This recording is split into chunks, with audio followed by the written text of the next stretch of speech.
E aí, turma, aqui é o JP. E agora a gente vai continuar o nosso estudo das funções inorgânicas, hoje estudando as bases. A gente já viu o que é um ácido, características, propriedades, nomenclatura, e a gente agora segue para a segunda função inorgânica, as bases. Bom, então a primeira coisa que a gente precisa fazer é definir o que é uma base. A gente viu lá no nosso primeiro vídeo de introdução um jeito bem simples de reconhecer quais eram as bases, mas agora vamos para a definição mais técnica, mais adequada. Essa definição é também de acordo com a teoria de Arrhenius, ok? Que é essa primeira teoria ácido-base que a gente estuda. O que é uma base, ou também chamado de álcali, ok? Então, falar base ou álcali é a mesma coisa.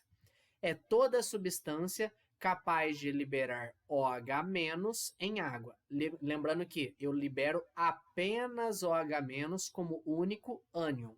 O OH- tem aqui, né, a sua carga negativa, ele é um ânion e ele é chamado de hidroxila ou também, menos comum, oxidrila, ok? Então, a gente chama esse OH- de hidroxila quando eu coloco em água, tá certo? Então, qualquer substância que libera como único ânion em água uma hidroxila, eu tenho uma base ou um álcali. Vamos ver alguns exemplos aqui. Lembrando que a gente estuda, nesse primeiro momento, apenas a água para dissolver, já que ela é chamada aí de solvente universal. Por exemplo, nós temos aqui essa substância. Ela é uma base, né? A gente já aprendeu a reconhecer porque ela termina com OH, só que ela está aqui na sua forma sólida. Quando eu coloco essa substância na presença de água, eu tenho aqui a formação de Na mais aquoso, por isso que está dissolvido em água, mais OH menos. Vamos lá, coisas importantes. A carga do meu metal, ok? Dessa parte aqui, a carga do meu cátion, vai ser sempre o número de OHs, tá certo? O OH sempre vai ser OH menos, tá? E aí, justamente, para eu saber a carga aqui, lembra que tem que balancear, então, como eu tenho apenas um menos, eu tenho apenas um mais desse daqui, beleza? Outro exemplo, MgOH2. Quando ele está em água, não necessariamente ele vai estar nessa forma. Ele vai estar como Mg2+, aquoso, mais 2OH-. Então, olha só, esse 2, como a gente já aprendeu, ele vale tanto para o O quanto para o H. Só que o O e o H estão ligados, estão juntos. Por isso que eu coloco aqui direto esse 2 entre parênteses. Esse 2 aqui, então, faz com que eu tenha 2OH-. Como eu tenho apenas um Mg, eu preciso equilibrar. Então, ó, como eu tenho duas coisas negativas, o magnésio sozinho tem que ser 2 positivos. Perceba que o número do OH é a carga dessa parte aqui do meu cátion, ok? Nesse caso, do meu metal. Outro exemplo, a LOH3 também está aqui em água. O que vai acontecer? Como eu tenho 3 OHs, vou liberar 3 OHs em água. Como eu tenho 3 OHs, a carga do Al, ou seja, do alumínio, é 3+. Esse esquema aqui lembra muito que a gente fazia lá da regra da porteira. Então, aqui, na verdade, a gente está desfazendo essa regra da porteira de uma maneira um pouco mais diferente, tá certo? Mas aí fica a dica para a gente conseguir saber a carga do nosso metal, é só ver o número de OHs. Perceba que, em todos os casos, nós mudamos o cátion, ou seja, mudamos aqui o que tem carga positiva e até mudamos a carga, né, o valor da carga, mas em todos eles o que nós temos em comum? A hidroxila. Então, como o único ânion foi a hidroxila, eu tenho aqui as nossas bases, ou os nossos álcalis, ok? Vamos ver agora algumas características dessas bases. Primeiro, as bases são compostos iônicos. Isso significa que elas vão ser formadas por um metal mais a hidroxila, o OH. A única exceção que a gente tem aí, dentre esses casos, é o NH4OH. Por quê? NH4 não é um metal, tá? Então, aqui a gente tem apenas ametais. Só que ainda assim a gente vai ter um composto iônico, já que quando eu tiver metal mais o OH, eu vou ter íons, como a gente viu ali no último slide, tá certo? Por eu já ter íons, esses íons vão sofrer o que a gente chama de dissociação. Como assim?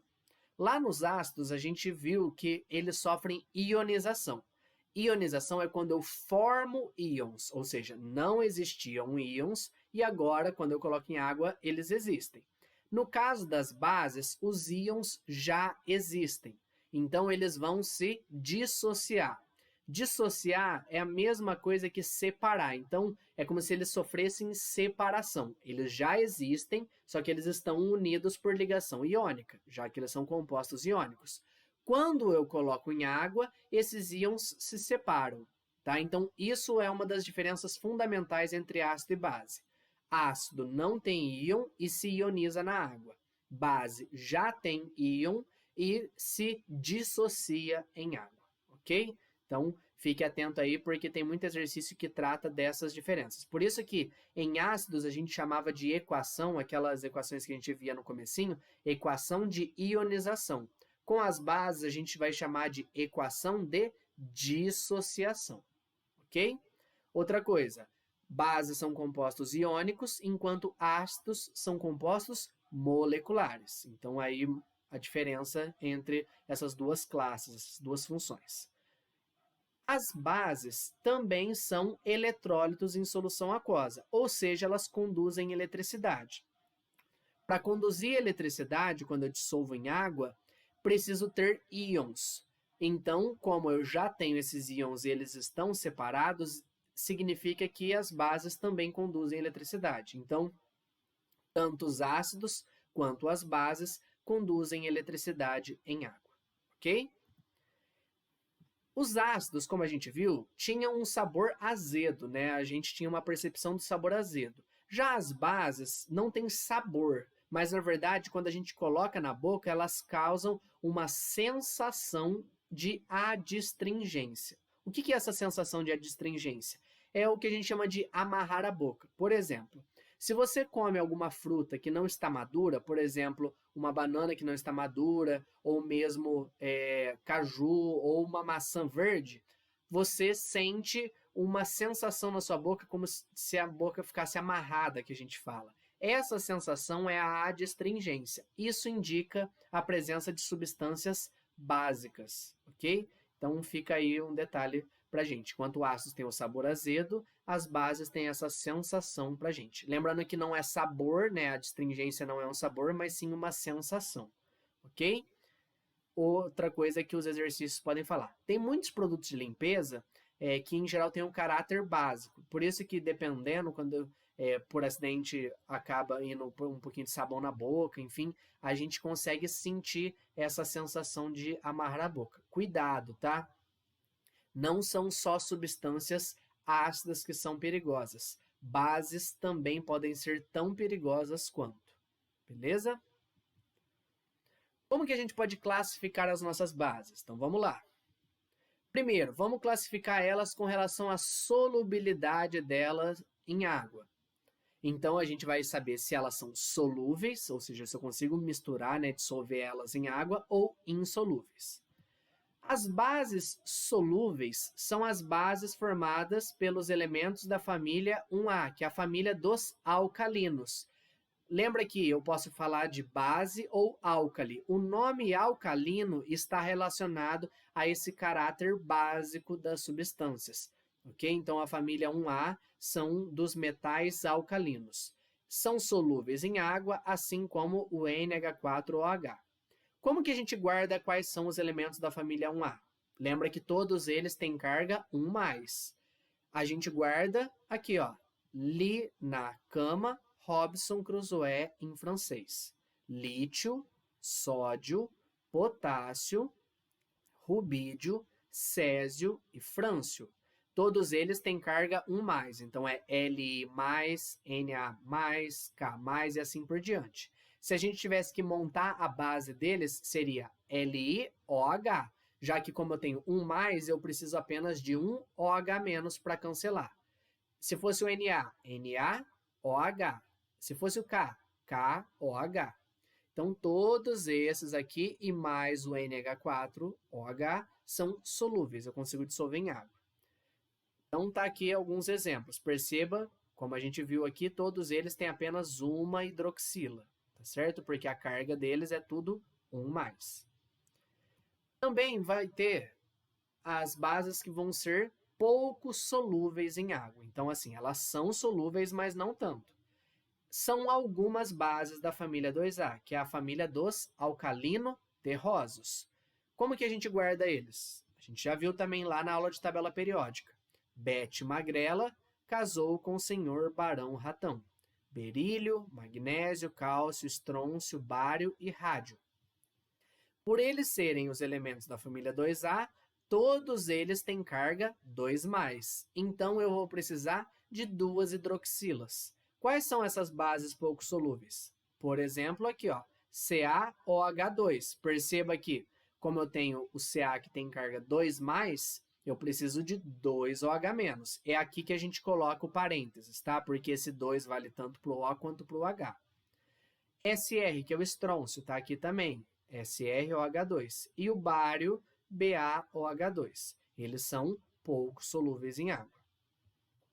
Também a gente vai ter as que são praticamente insolúveis. Então, a gente separa nesses 3 grupos: solúveis, pouco solúveis e praticamente insolúveis, que são todas as outras bases que vão ter aí, com todos os outros metais sem aqueles que a gente já citou.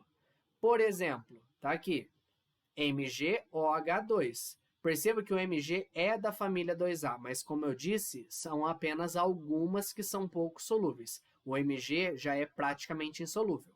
Aqui, AlOH3, FeOH3, ZnOH2, AuOH, PbOH4. Tá? Então, mais alguns exemplos aí de todas as bases.